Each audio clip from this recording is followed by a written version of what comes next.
Thanks. Hello. You alright? Good. So I'm Dan. My job is I'm the creative and brand director of a drinks company called Innocent.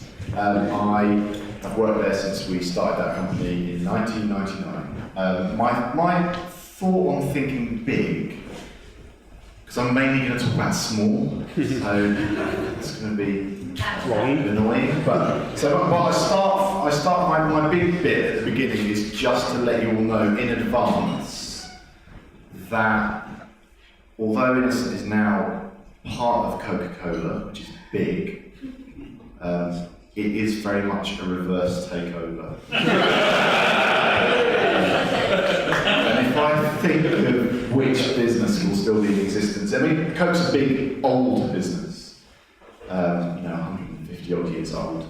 If I think 150 years into the future, I know which business will still exist, and it will be ours. And we will still sell some red cans of stuff, but that'll be back streets and back alleys. That stuff will be illegal by then. Anyone from Coke in tonight? So I should, but it's all part of the charm, isn't it? I was thinking of stuff that we've done that's big, that has worked and worked really well as a business or as a group. Because the only thing I've ever really done is Innocent since I was quite young. So that's all I've got to draw on. But actually, I was thinking of all the small stuff that we've done, the small stuff that became big. And actually, it's the small. I was trying to work it out the other day because the thing that happens at work is that people come up to me because I'm old and I've been there ages and say, that thing we did back then, should we do that again? How did you come up with that idea for the I don't know if you've ever seen the little hats, for example. We do little woolly hats that are on bottles in the shops once a year. And people always say, oh, the hats are great, aren't they? The hats are great. Should we do something like that but new? And then loads of really clever, hip young kids get in a room and go, yeah, the hats are passé. What should we do this year? I know, we'll do scarves. We'll put scarves on bottles. And it's at that point that I leave that meeting. So I've been to that meeting about 20 times. Where some really bright kid with crazy hair and a tattoo says that we should put scarves on bottles. Because it's a shit idea. I think it's a rubbish idea. I also thought that hats were a shit idea. We hired our very first marketing manager, a man called Adam, and he was from a business called Knorr, makes stock cubes. He was Knorr's main stock cube guy in Saudi Arabia.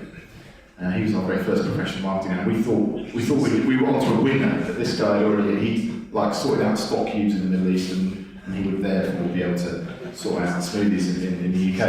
And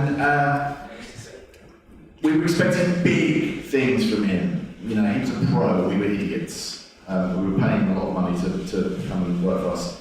And in about the second week of working at our place, he came in with a really small hat and put it on a bottle and said, what do you think of this? I remember looking at it. And a few other people gathered around, and I didn't really know what I was looking at, to be honest. It's a hat and a bottle. He said, we're going to put hats on all the bottles. No, we're not. We're not going to do that. That's rubbish. And we won't be able to do it because my first sense was that we wouldn't be allowed to.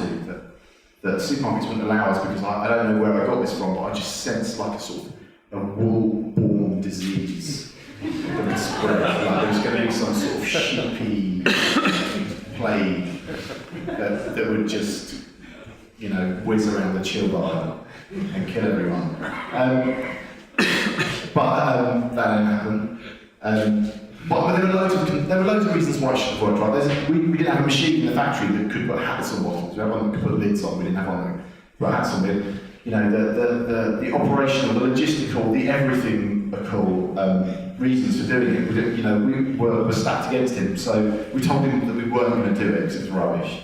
And he went off and did it anyway, and he did it in a very, very small way. He did it in a few local cafes around here, actually, tested it out, and then came back to us with a chart that showed unequivocally that bottles wearing hats sell more than bottles that don't wear hats. Showed the chart, and it worked, and now that campaign's raised, I think, about £5 million for Age UK. We do it every year. Every year somebody says we should change the scarves. Every year we find a person, we carry on, we do hats again. We'll probably do that forever, and it works all across Europe now. It's amazing, but it came from such a small moment. He went home to his flat in Vauxhall and knitted that little hat, brought it in, and we were expecting this big thing from him with his heritage. And now, because of what he did, he's now the global marketing director of Dyson. So basically, because he knitted that little hat,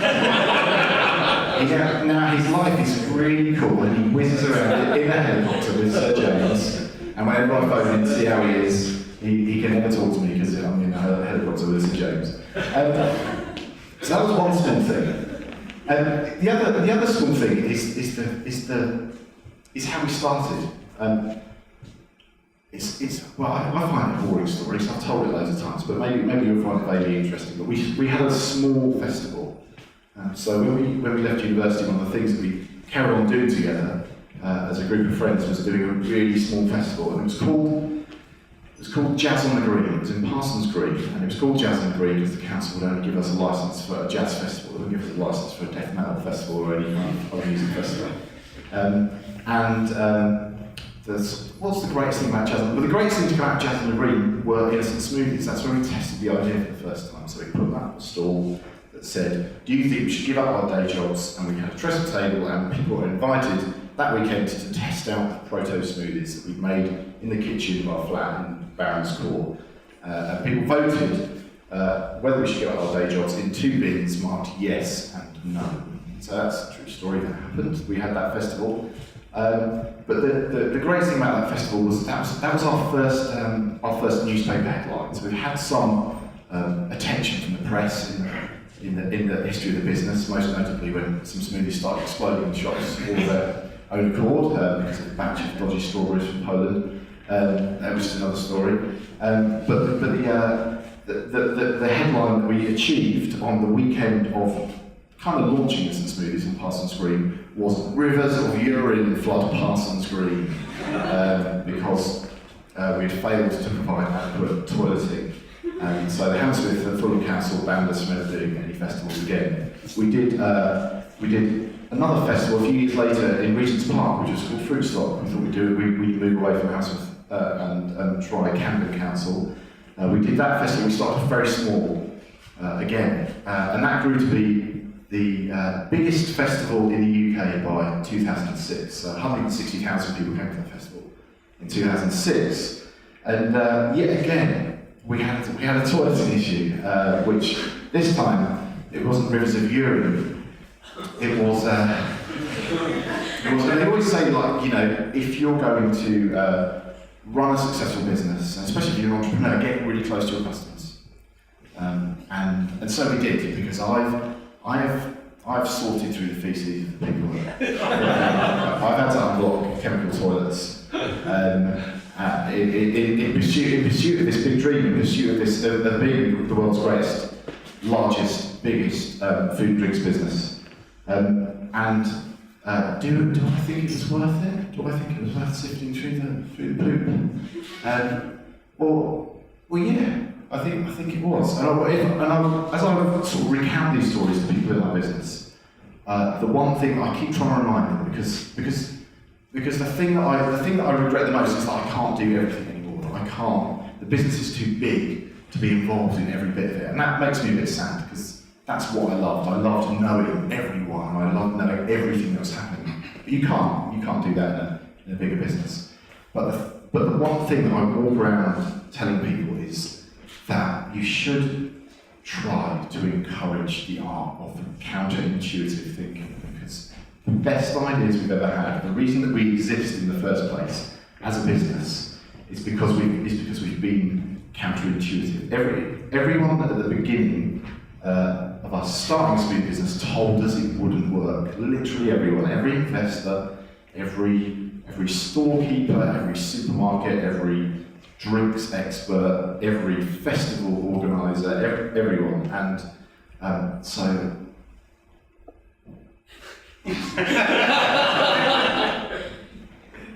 I think I'm done.